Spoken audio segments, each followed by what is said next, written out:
ನಾನು ನಿಮ್ಗೆ ಮುಂಚೆನೆ ಹೇಳಿದ್ದೆ, ಪ್ರಾಪರ್ಟಿ ತಗೊಳೋ ಮುಂಚೆ, ಅಡ್ವಾನ್ಸ್ ಕೊಡೋ ಮುಂಚೆ ಲೋನ್ ಲೆಟರ್ ರಿಸೀವ್ ಮಾಡ್ಕೊಳ್ಳಿ ಅಂತ. ನೀವು 1000 ಉಳ್ಸಕ್ ಹೋಗಿ ಬಿಲ್ಡರ್ ಹತ್ರ ಲಕ್ಷಗಂಟೆ ಸಿಗಾಕ್ಸಿದ್ದೀರಾ. ನೀವು ಈ ಮಿಸ್ಟೇಕ್ ನ ಮಾಡ್ಕೊಳಕ್ ಹೋಗ್ಬೇಡಿ. ಲೋನ್ ಲೆಟರ್ ತಗೊಳೋ ಮುಂಚೆ ಬಿಲ್ಡರ್ಗೆ ಅಡ್ವಾನ್ಸ್ ಕೊಡ್ಬೇಡಿ. ಲೋನ್ ಲೆಟರ್ ತಗೊಳೋದ್ರಿಂದ ನಿಮ್ಗೆ ಏನೇನು ಅಡ್ವಾಂಟೇಜಸ್ ಆಗುತ್ತೆ ಅಂತ ನಾನು 90% ಹೋಮ್ ಬಯರ್ಸ್ ಇದೇ ಮಿಸ್ಟೇಕ್ ಮಾಡ್ತಾರೆ. ನೀವು ಈ ಮಿಸ್ಟೇಕ್ ನ ಮಾಡಕ್ ಹೋಗ್ಬೇಡಿ. ಲೋನ್ ಲೆಟರ್ ಫಸ್ಟೇ ತೆಗೆಯೋದ್ರಿಂದ ಎಷ್ಟು ಅಡ್ವಾಂಟೇಜಸ್ ಇದೆ ಅಂದ್ರೆ, ಫಸ್ಟ್ ನಿಮ್ಗೆ ಎಲಿಜಿಬಿಲಿಟಿ ರಿಪೋರ್ಟ್ ಗೊತ್ತಾಗುತ್ತೆ. ಎಲಿಜಿಬಿಲಿಟಿ ರಿಪೋರ್ಟ್ ಅಂದ್ರೆ ನಿಮ್ಗೆ ಲೋನ್ ಅಮೌಂಟ್ ಎಷ್ಟು ಸಿಗುತ್ತೆ, ನೀವು ಬ್ಯಾಲೆನ್ಸ್ ಅಮೌಂಟ್ ಎಷ್ಟು ರೆಡಿ ಮಾಡಬೇಕು ರಿಜಿಸ್ಟ್ರೇಷನ್ ಆಗಕ್ಕೆ ಅಂತ ಒಂದು ಐಡಿಯಾ ಬರುತ್ತೆ. ನೀವು ಲೋನ್ ಲೆಟರ್ ರಿಸೀವ್ ಮಾಡ್ಕೊಳೋದ್ರಿಂದ ಇದೊಂದು first major advantage. Second advantage ಬಂದು rate of interest and per month EMI ಎಷ್ಟು ಬರುತ್ತೆ ಅಂತ ಗೊತ್ತಾಗುತ್ತೆ. Rate of interest bank to bank different ಇರುತ್ತೆ.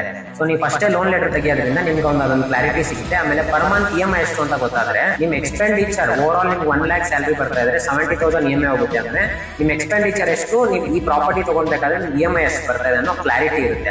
ಥರ್ಡ್ ಪಾಯಿಂಟ್ ಬಂದು multiple bank option and multiple bank offers ಕೂಡ.